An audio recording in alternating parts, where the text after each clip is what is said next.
सोचो, अगर महाभारत की कहानी तुम्हें द्रौपदी खुद सुना रही होती, वो स्त्री जिसके जन्म से लेकर अग्नि में विलय तक हर सांस में आग थी, वो रानी जिसने 5 पतियों से विवाह किया, लेकिन मन हमेशा किसी और के नाम लिखा रहा, वो स्त्री जो सवाल पूछने से कभी नहीं डरी, भगवान से भी नहीं।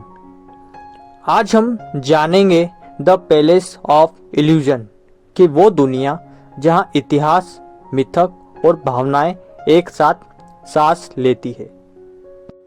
द्रौपदी का जन्म, आग से निकली स्त्री। द्रौपदी का जन्म किसी सामान्य स्त्री की तरह नहीं हुआ, वो अग्नि से उत्पन्न हुई थी। अपने पिता द्रुपद के यज्ञ से एक प्रतिशोध की ज्वाला में उनका नाम पांचाली रखा गया, पर हर कोई उन्हें अग्नि की बेटी कहता था। उनका बचपन एकांकी और असंतुलित था। समाज में एक स्त्री होने का संघर्ष और अपने भाई धृष्टद्युम्न के साथ गहरा बंधन। यहाँ से कहानी शुरू होती है, एक ऐसी स्त्री की जो अपने जन्म से ही अलग थी, जैसे दुनिया ने कभी समझा ही नहीं। कृष्ण से अनोखा रिश्ता। द्रौपदी के जीवन में कृष्ण का आगमन एक देवीय दोस्त की तरह हुआ। कृष्ण उसके मन को पढ़ लेते थे, उसकी पीड़ा, उसका प्रश्न, उसकी असुरक्षा सब जानते थे। कृष्ण ने उसे सिखाया, द्रौपदी, जीवन में हर घटना तुम्हारे नियंत्रण में नहीं है, पर प्रतिक्रिया तुम्हारे हाथ में है। यहीं से कर्म और भाग्य का दर्शन खुलता है। स्वयंवर, 5 पतियों की रानी। द्रौपदी का स्वयंवर हुआ। अर्जुन ने मछली की आंख भेद कर उनका हृदय जीत लिया, पर जब वह घर पहुंची, कुंती के शब्द, जो लाए हो उसे 5 में बांट लो, इतिहास बदल देते हैं। वो 5 पांडव की पत्नी बनी। ये विवाह प्रतीक है स्त्री की पहचान खोने और फिर खोजने के संघर्ष का। जुए का खेल, अपमान की आग। महल की भ्रमित करने वाली दीवारें, the palace of illusion, Draupadi की शक्ति और गौरव का प्रतीक थी। पर जुए की सभा में जब दुर्योधन और दुशासन ने उन्हें खींचकर अपमानित किया, तब वह महल भी जैसे टूट गया। द्रौपदी ने सवाल उठाया, क्या मैं वस्तु हूं? क्या एक स्त्री की मर्यादा जुए में हार सकती है?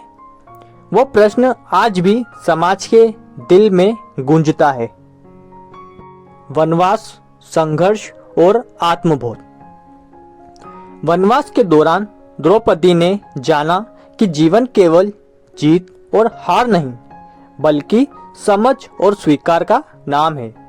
वो धीरे धीरे अपने भीतर शांति खोजने लगी, अपने 5 पतियों की कमजोरियों और अपनी शक्तियों के बीच संतुलन। ये हिस्सा हर इंसान को आत्मनिरीक्षण कराता है। क्या हमने भी अपने जीवन के महल इल्यूजन से बनाए हैं? युद्ध और अंत, शांति की खोज। महाभारत का युद्ध केवल बाहरी नहीं था, यह द्रौपदी के भीतर का युद्ध भी था। वो अपने अपमान का बदला चाहती थी, लेकिन जब सब खत्म हुआ, तब उन्हें एहसास हुआ कि विजय की कीमत कितनी भारी होती है।